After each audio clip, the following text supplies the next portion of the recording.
Salve Maria! Se você ainda não me conhece, eu me chamo Gustavo e nesse vídeo de hoje a gente vai dar continuidade à nossa série, ao nosso curso sobre os 4 temperamentos à luz da nossa fé. Essa é a 7ª aula do curso e nós vamos começar a falar sobre algumas características dos 4 temperamentos. Cada aula é um temperamento específico. Já passamos nessas 6 aulas anteriores por bastante teoria, desde a história, a formação dos temperamentos, como eles são divididos, a influência em relação à graça, ao pecado original. E nessa aula nós vamos falar do fleumático. Mas antes de começarmos de fato a aula, eu já convido você a curtir esse vídeo, compartilhar com seus amigos e também se inscrever no canal, caso ainda você não seja inscrito, para poder acompanhar sempre que tiver uma novidade aqui no canal. O fleumático, ele é conhecido como aquele temperamento da falta de energia. Lembra quando nós falamos lá na 2ª aula, se não me engano, das reações e das impressões, que o fleumático é aquele que demora para ter uma reação, quando tem uma reação,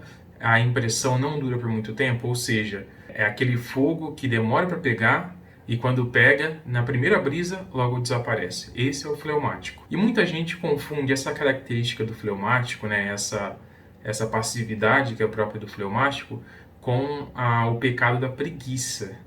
E não é bem assim. Nós vamos ver quando a gente falar do sanguíneo que a preguiça está muito mais para o sanguíneo do que para o fleumático. O fleumático, o principal defeito, né, o principal vício, o principal ponto negativo desse temperamento é a assídia. E o que é a assídia? A assídia é uma apatia, é um desânimo, podemos dizer que é até um desânimo espiritual. E qual que é o grande perigo disso? Quando nós falamos de santidade, nós vamos dizer que a santidade é uma luta constante, é uma batalha constante contra as nossas tendências, contra as nossas inclinações, contra as tentações. E o fleumático, quando ele não é bem motivado, ele tende a cair nessa apatia espiritual, nesse desânimo espiritual, nessa assídia. E esse é o perigo, essa é a principal defeito, digamos assim, né? A principal característica negativa do fleumático é justamente essa assídia. E é interessante percebermos que muitas pessoas podem, por algum momento, por alguma razão, acreditarem que são fleumáticos. Por quê? Porque justamente essa assídia é algo que está presente na vida de praticamente todos os católicos. Todos os católicos em algum momento vivem a sua noite escura, como dizia São João da Cruz, passam pelo vale das sombras, que é aquele momento que parece que Deus os abandonou, que a sua oração não tem efeito, aquele desânimo, não há vontade de jejuar, não há vontade de orar, não há vontade de insistir na conversão. E essa é uma característica muito dominante da assídia para os católicos, né? Para os religiosos, aqueles que buscam uma mudança de vida. Isso é algo que está muito presente. E o fleumático é justamente aquele que se fecha no seu mundinho.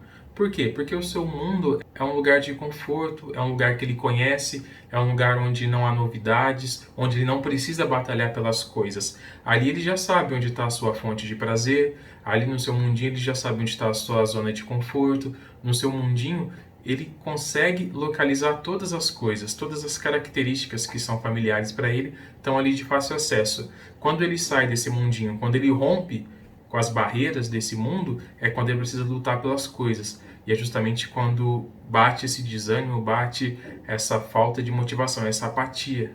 É por isso que as principais diversões do fleumático são a leitura de livros, assistir filmes, séries, passar tempo nas redes sociais. São atividades assim bem passivas, onde ele pouco tem protagonismo, onde ele pouco tem que agir. Geralmente é o mundo à volta dele que o serve com as coisas, que o serve com o entretenimento, e ele fica naquela posição passiva onde recebe todo esse prazer, essa diversão. É por isso que um dos remédios, né, uma das terapias para o fleumático é justamente buscar atividades que coloquem ele em ação. Então, esportes, por exemplo, atividades físicas que envolvam o corpo, que envolvam o movimento do corpo, é fundamental para um fleumático que quer sair da sua acomodação, que quer sair da sua zona de conforto. E é interessante ver na história da igreja como muitos santos, nas suas peculiaridades, dentro da sua época, né, da sua realidade, eles intuíram que realmente há uma necessidade para algumas pessoas da ação e da contemplação ao mesmo tempo. Se nós pegarmos, por exemplo, a regra de São Bento, que vai dizer ora et labora, ali está justamente um remédio para o fleumático, que é a contemplação e a ação, né? O trabalho e a contemplação, a oração, unidos dentro de uma espiritualidade. As coisas caminham quase que em uma unidade perfeita.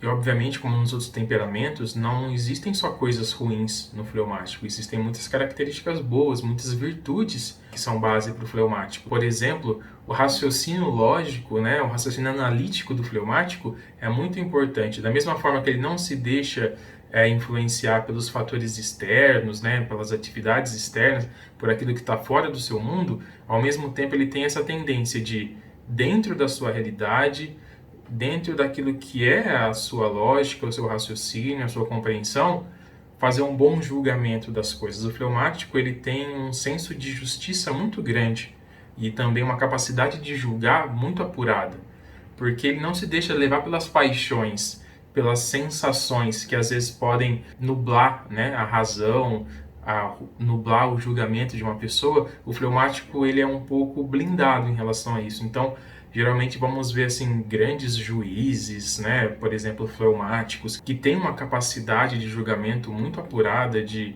percepção das coisas, uma percepção analítica, uma lógica muito bem desenvolvida. A maior prova disso é Santo Tomás de Aquino, né, como vocês podem ver aqui do lado no monitor. Ele talvez seja um dos maiores exemplos de fleumático, de santo fleumático. Ele, com a sua lógica, né, nos seus escritos, tanto na Suma Teológica, na Suma contra os Gentios e tantas outras obras que ele escreveu, nós vamos ver sempre de maneira muito objetiva o seu raciocínio, muito claro. Não há ali, parece, sobras, não há ali margens para interpretação. A forma com que Santo Tomás coloca os seus argumentos diante das heresias ou diante dos ensinamentos, né, da igreja, da doutrina e da moral, parece algo assim tão óbvio como quando nós lemos, que a gente se pergunta assim, como que eu não consegui entender isso antes? Mas para o fleumático existe uma capacidade muito grande de compreensão. Não quer dizer que ele seja mais inteligente do que os outros temperamentos ou menos inteligente. A inteligência não tem nada a ver com temperamento, é algo individual de cada um.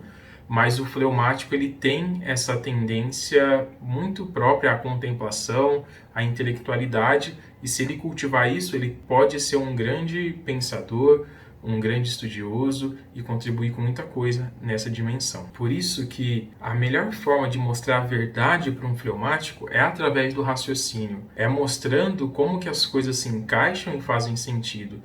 E uma das passagens que mais exemplificam isso para o fleumático e acabam fazendo sentido é aquela passagem de João 8,32 que vai dizer: conhecereis a verdade e a verdade vos libertará. O fleumático tem essa capacidade de conhecer a verdade. E se ele conhecer a verdade a ponto de aderir com vontade a essa verdade, com paixão, ele é capaz de dar a vida por essa verdade. Ele é capaz de morrer por essa verdade.